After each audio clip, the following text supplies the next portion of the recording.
अस्सलाम वालेकुम, मैं हूं कामरान अशरफ और आप देख रहे हैं 49 न्यूज़। चूनिया में जहां बेशुमार मसाइल है, वहीं पे एक मसला प्रेस क्लब का है। प्रेस क्लब चूनिया एक बहुत पुरानी तहसील का एक पुराना प्रेस क्लब है, जो एक अरसा दराज तक सहाफ़ियों के लिए,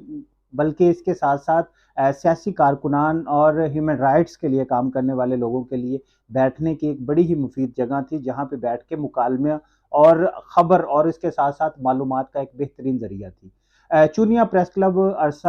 तकरीबन 10 साल पहले जो मुस्मार कर दिया गया, अभी एक शक्ल बन रही है कि जिसके ज़रिए एक नया प्रेस क्लब जो है वो बन सकता है। इस प्रेस क्लब को कैसे बनना चाहिए और इस प्रेस क्लब जब बनने जा रहा है तो ज़ाहिर-सी बात है उसमें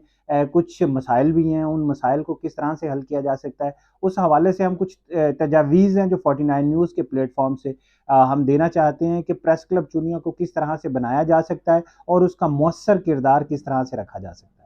मैं 49 न्यूज़ के प्लेटफॉर्म से तमाम सहाफ़ी ग्रुपों को दावत देता हूं कि वो एक प्लेटफॉर्म पे इकट्ठे हों और मिलकर एक 11 रुकनी, 13 रुकनी, 9 रुकनी एक जो मजलिस शूरा जो है वो कोर कमेटी बनाई जाए। वो कोर कमेटी पहले इंतखाबात और इसके बाद आइंदा के इंतखाबात का लायहा अमल तय करे, आइनी तजावीज़ पर गौर करे और कसरत राय से आइनी तजावीज़ को जो है वो आइन बनाने में जो है वो एक मुकम्मल जो है वो तजावीज़ के साथ साथ उसको अमली जामा पहनाए और उसके साथ साथ जो पुराने जितने भी सहाफ़ी हैं, सीनियर हैं उनमें और उनमें जो नए आने वाले हैं, उनका तरीक़ाकार वज़ह किया जाए कि वो किस तरीके से मेंबरशिप बनेगी और मेंबरशिप के लिए कौन-कौन सी चीज़ें ज़्यादा ज़रूरी होंगी। और उसके बाद आइंदा नए आने वाले सहाफ़ियों के लिए मेंबरशिप के लिए कौन से तरीक़ाकार होगा। और इसके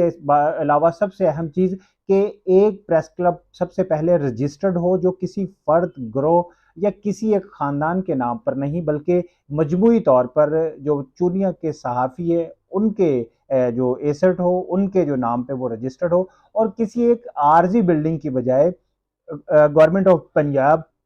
और तहसील इंतज़ामिया प्रेस क्लब के नाम पे एक जगह अलॉट करे और उस जगह को जो है वो मुकम्मल तौर पर प्रेस क्लब बनाया जाए। उसमें एक कॉन्फ्रेंस हो, प्रेस कॉन्फ्रेंस हॉल हो, उसके अलावा उसमें सिटिंग एरिया हो, एहतजाज करने के लिए वहाँ पे प्रॉपर जगह मौजूद हो और उसके साथ साथ स्टडी कॉर्नर हो, वहाँ पे कंप्यूटर लैब हो, सहाफ़ियों के लिए वर्कशॉप का एहतमाम किया जाए और इसके साथ साथ ऐसे सहाफ़ी जिनकी जॉब सिक्योरिटी के मसाइल हैं या जिनको ह्यूमन राइट्स के मसाइल हैं या जिनको दीगर इश्यूज़ आएँ, उनके लिए कानूनी और माली मुआवनत का भी एक तरीक़ाकार वाज़ किया जाए। और इसके लिए उस वक़्त तक ये सारी चीज़ें मुकम्मल नहीं हो सकती जब तक सब लोग आपस में बैठकर गुफ्तगू का आगाज़ ना करें। गुफ्तगू हर मसले का हल है और 49 न्यूज़ गुफ्तगू के लिए प्लेटफ़ॉर्म हाज़िर है। 49 न्यूज़ की मैनेजमेंट तमाम सहाफ़ी ग्रुपों से बाकायदा राब्ता करेगी और इसके साथ-साथ हम मुकालमे के साथ-साथ आइन साज़ी की तरफ जाएँगे, ताकि मुत्तफ़िक़ा तौर पर एक आइन भी मंज़ूर हो जाए और उस चुनिया के तमाम सहाफ़ियों को